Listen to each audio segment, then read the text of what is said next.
Hello there, ladies and gentlemen. Pricie here. I'm back with some more World of Tanks for you today. Today, as you can see, we are looking at the A44 Russian Tier 7 wonky Arse medium tank. As you can see, it's a bit of a funny old thing. It's rear turreted, which means it's got virtually no gun depression. Especially to the front of the vehicle. I think it gets a little bit more to the sides, but it's surprisingly well armoured for a medium tank, which is kind of its strong point. The gun's pretty punchy for a medium tank. It's been driven today by Dastan2010. I wonder if that's a Prince of Persia reference. I'm not sure. I'll have to ask him. But he's a member of Circ3. Best Circ, of course. And he is on Himmelsdorf. City map. Not normally the best suited map for a medium tank. Purely because of the fact there is plenty of routes where you can use the manoeuvrability and you can outflank people. However, the flanking routes that you do tend to take tend to be fairly predictable because it's all streets and roads, etc. So if you disappear off one way, it's pretty easy for somebody to predict the next way that you're going to be coming at them from, because obviously it's all very linear in the fact that there's streets and roads. It's all in sort of a grid block formation. The other thing that he's got going for him, as we mentioned earlier, because this is a rear turreted medium tank, it has virtually no gun depression to the front of the tank, and not a lot of gun depression anywhere on the tank, period. So, fighting on what is a flat, or pretty much flat city map, is going to be quite helpful for him. It means he's going to be able to get his gun down, he's going to be able to get his shots off most of the time. So there you are, we're into the combat. I think he was a bit drunk at the beginning of this replay because the driving is a little bit interesting, but I think he starts to sober up after a while, and then he gets going. So he takes a trade with a KV85 there. Wasn't particularly a great idea for him because the KV85 was hull down. He's driven by a good player as well, so you don't really want to engage a tank that's hull down like that. Even something like a KV85, which is obviously a tier lower than him, it's still a very good machine, especially since he also suffers horribly from gun depression and won't be suffering as bad because of the city map environment. So don't want to do that. He thinks better of it, decides to come and try and support the hill. He's putting some shots into a T29 who's up on the hill at the moment. Probably at this range and with the side armour, even though the penetration icon is telling him that he can penetrate that at this range, it probably would have been best for him to load a bit of APCR here, because the T29 is notoriously tough, and I'd imagine because this is a Russian tank, I haven't checked its accuracy specs for its gun.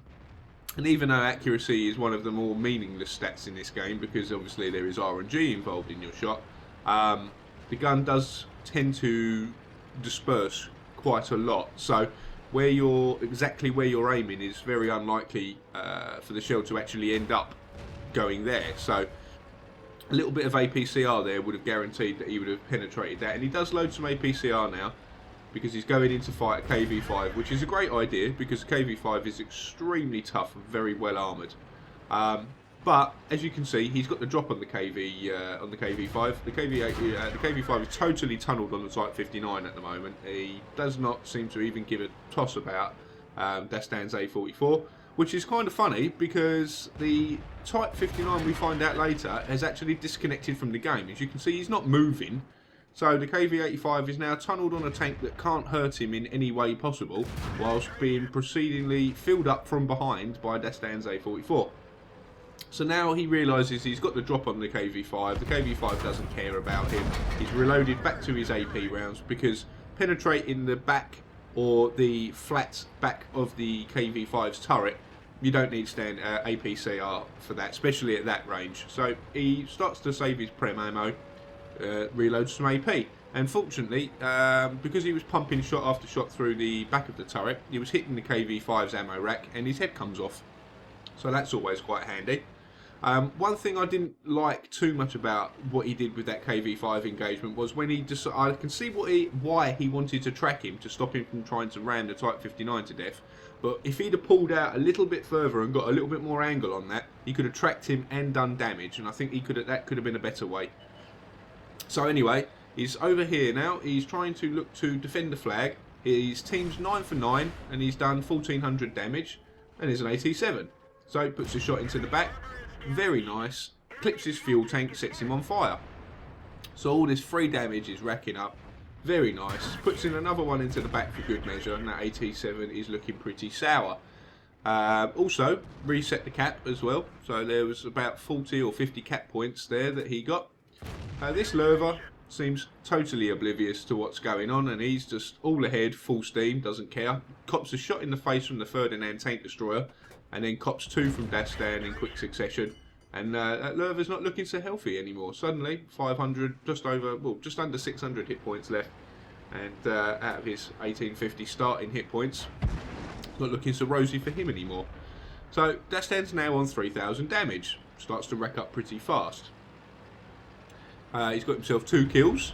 His team are down a kill though, all told. And some of his team, there's a Black Prince coming wandering down from the hill. His team's very fragmented at the moment. You've got Dastan where he is. You've got the Ferdinand watching F3.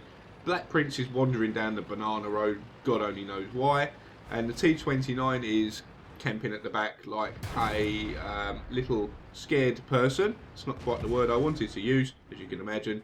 But this is going on the internet, so must be a bit more careful. So he takes a shot from the KV1. But then he gets his armour angling sorted out, gets into a good, strong position where the KV1's going to struggle to pen him, and puts a return shot in. Now, I don't know whether to feel sorry for this T29 he's about to engage, or whether or not just to think he's stupid. Because he's using the 76mm M1A2 gun that you should never ever use on a T29. Like, this is just silly. He's had to go through the M6 to get to the T29, and on the M6 you unlock the 90mm gun, so you should never ever have to use the 76mm gun on the T29. And just look how pathetic it looked. That massive great turret, this tiny little gun. Very sad, very sad. So don't do that at home, folks. Like, if you're going to go through and drive yourself a T29, don't use it with the 76mm gun. Save yourself some pain, because you will get into tier 8 and 9 games with a T29, and you don't want a 76mm very poor crap M1A2 gun on a T29. Just don't do it. So anyway, he kills him off, and he comes and finds a Lerva. And this Lerva, just as silly as he was earlier, has got no idea how to deal with a medium tank. Doesn't close off his the route behind him quick enough. Dastan uses that to get past him, get behind him again, and then finish him off by sitting alongside of him. And there's nothing the Lerva can do. He was just using his Jedi mind tricks on him there, and the Lerva was shooting everything but Dastan, I think. He bounced a shot at the beginning, and then shot a wall, and then, yeah, not very good. But he's on 4,666 damage done. He's got 4 kills. It's 13-12, so he's helped pull the lead back for his team. It's a great success, and he's on a very respectable amount of damage for a tier 7 medium in a tier 8 game. It's great. He finishes off the KV85 there, puts himself on 4,870 damage and grabs his 5th kill. Great success. It's all going really well.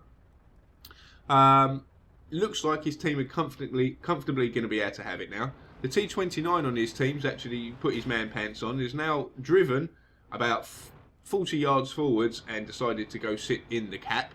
So great success. Well played to you, T29. Hell of a player you are.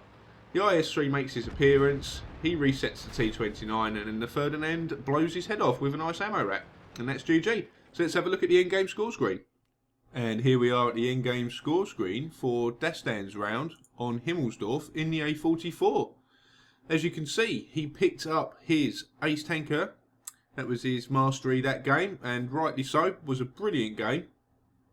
He picked up another few ribbons here. Fire for effect, demolition expert for making somebody's head come off, fighter for getting 4 or 5 kills in one game, duelist for dealing or destroying 2 enemy vehicles that had previously done damage to him. He gets the Hand of God for surviving the battle after taking damage from at least 4 different vehicles, and Bruiser for doing a considerable amount of module damage that game. So great success to you, well played Dastan. And along the way, the medals that actually count, he picks up a high caliber medal as well, which is absolutely fantastic for a tier 7 medium in a tier 8 game, so that's wonderful. Let's have a quick look at the team score page. As you can see, that was a whopping 1,711 base experience for him there. That's an absolutely fantastic round in the A44. Really shows what that tank can do. Yeah, he had some luck there. Yeah, there was a few not great, maybe some would say questionable decisions, but all in all, he played that round really, really well. And the game just came to him. As you can see, he did almost twice the amount of damage of the next nearest person on his team, which was the Super Persian. Did 3,000 damage, but he's a tier 8 medium. So, you know, even though he had a good round, he did an extra 1,800 damage on top of him. The other tier 8 there that was still surviving at the end was the Ferdinand Tank Destroyer, who only did 2.7k damage. To give you an idea, and his gun does an average of sort of 500 damage. So, for the little pop gun that does about sort of 300 average on the A44, he had a really great game and also scooped himself 5 kills. So that's wonderful. Let's have a quick look at the detailed report. So, over on the detailed report, we can see he fired 25 shots. He hit 21 out of 25 he fired, and out of the 21 that he hit, he penned 17. So, RNG was kind of with him there, but wasn't one of those laser games that you see sometimes where every single shot finds its mark and penetrates. He had a few foibles, but it all came together in the end and scooped himself 4,870 damage. During that game, he received 6 hits, of which 4 penetrated and 2 didn't penetrate. Pretty good. You know, he didn't get shot at too much, but it's a bit of a testament to the A44's armour there. Really tough little medium tank. And obviously, what really did help was he took a couple of shots from the T29 with the pathetic 76mm gun, which was, to be honest, would struggle to penetrate a tier 5 tank, let alone a tier 5 and 6 tank, sorry, rather than actually a tier 7 medium with good armour like the A44. He blocked 435 damage with his armour, spotted 2 vehicles, damaged 8 and destroyed 5.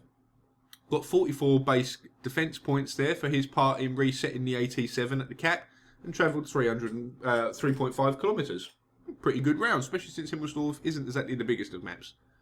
That game, he wasn't running a premium account, but he still made himself 44,463 credits, and after deductions, consumables and repairs to his vehicle, still made himself 11,694 credits.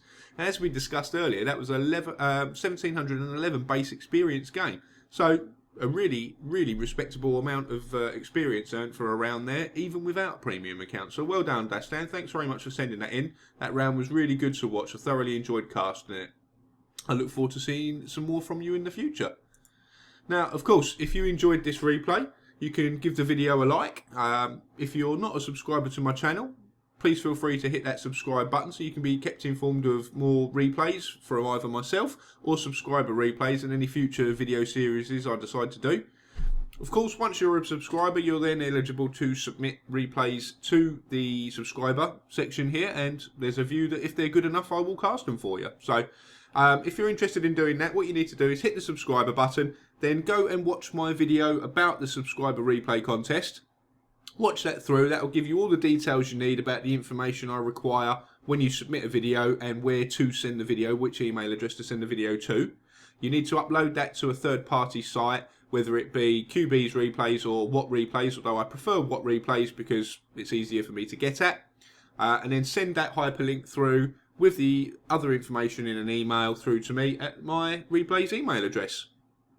Now, as always, I've been Pricie, you guys have been absolutely awesome, and I'll see you on the next one.